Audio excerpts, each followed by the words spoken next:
Okay, quick video detail stripping a Gen 3 Glock. Starting with the safety check. Chamber is clear. Pull the trigger. Remove the slide. Put the frame off to the side. Starting with the slide, remove the recoil spring assembly. Remove the barrel. Using your Glock punch, get in between the firing pin and the spacer sleeve. Pushing down on the spacer sleeve towards the muzzle end of the slide. You're going to release the slide cover plate. Remove the firing pin assembly. Remove the extractor depressor plunger spring, and the spring-loaded bearing. Last, you're going to remove your extractor by pushing down on the firing pin block, which will release the extractor. Firing pin block, pull that one out.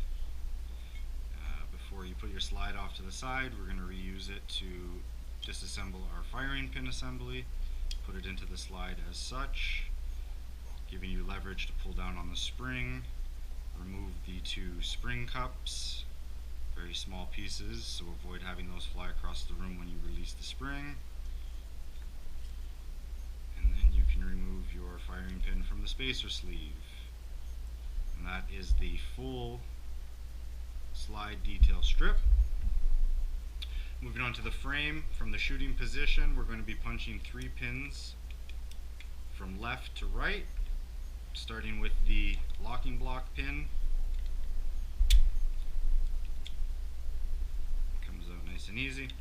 In order to push out the trigger pin, we're going to have to lift the slide lock lever, lift it up slightly and push it slightly towards the muzzle end of the frame in order to give our trigger pin nice clear access to get out. Punch that through.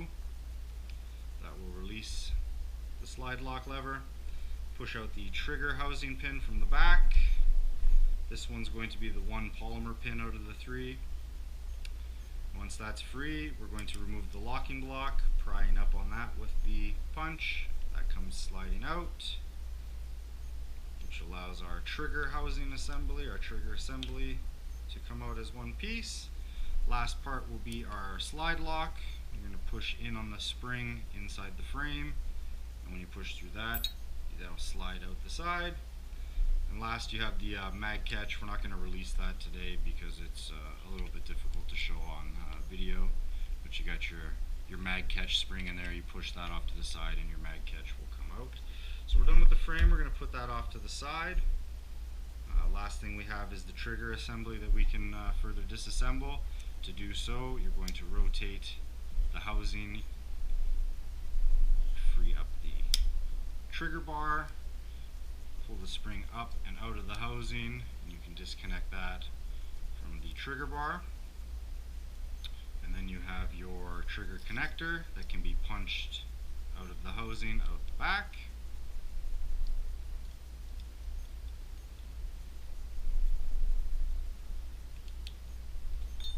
Little effort. Alright, and we are fully disassembled. And now we're going to quickly reassemble and show lubrication points along the way. It's going to be basically the reverse order, starting with our connector, put it back into the trigger housing. We're going to reconnect the trigger bar and the trigger spring.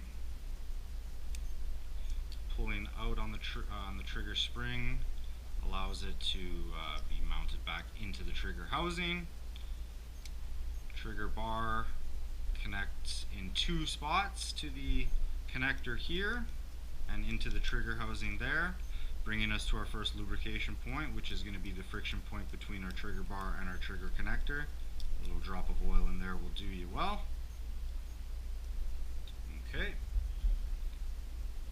And we're going to put the trigger assembly back into the frame. We are going to put our slide lock back in with the ridged side towards the shooter. You're going to start that into the frame, push in on the spring, and slide the lock back into place. Function check easily there. locking block, slide that back into place. And we're going to start with the locking block pin again, from right to left this time, opposite direction. We're going to push that through, use the plastic punch to get that into place. Slide lock lever back in. This spring, very important, will be underneath the pin that we just put in there. That's very crucial to avoid having your slide lock open after every shot if that spring happens to be on the upper end or on the top side of that pin. Okay, so now the slide lock lever is in place. We're going to push our trigger pin back through, lifting the slide lock lever and pushing it forward slightly to get again that sweet spot to allow our trigger pin through. And that will go in nice and easy.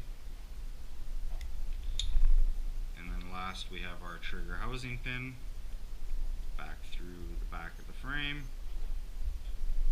And now our frame has been reassembled. Lubrication points on there are your frame rails, alright, where they make contact with the slide. So back to the slide, we are going to reassemble our firing pin assembly, firing pin into the spacer sleeve. We're going to use our slide again to leverage the spring back into place. Firing pin spring back in, pull that down. And this is where you're going to want to make sure you don't release it, because you're going to slide your little half spring cups back into place.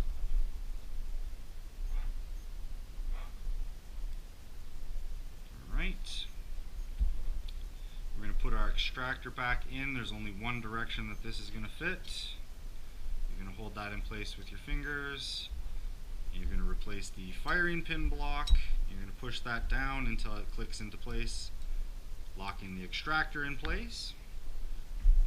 Once that's locked in place, we're going to reinstall the extractor depressor plunger with the metal side, metal on metal.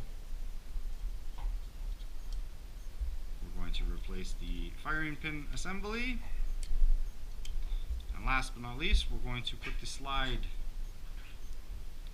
cover plate back on. Holding that in place with your thumb, you're going to push the firing pin spacer sleeve in until that will lock into place. Then you're going to depress the extractor plunger, clear the slide plate back into place.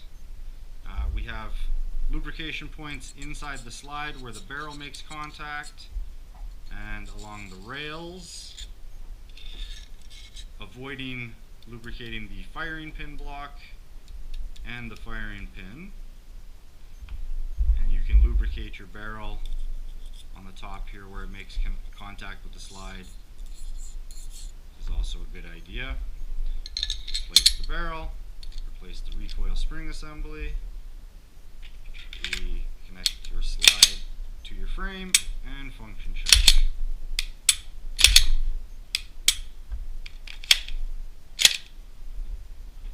There you have it, your full detail strip Gen 3 Glock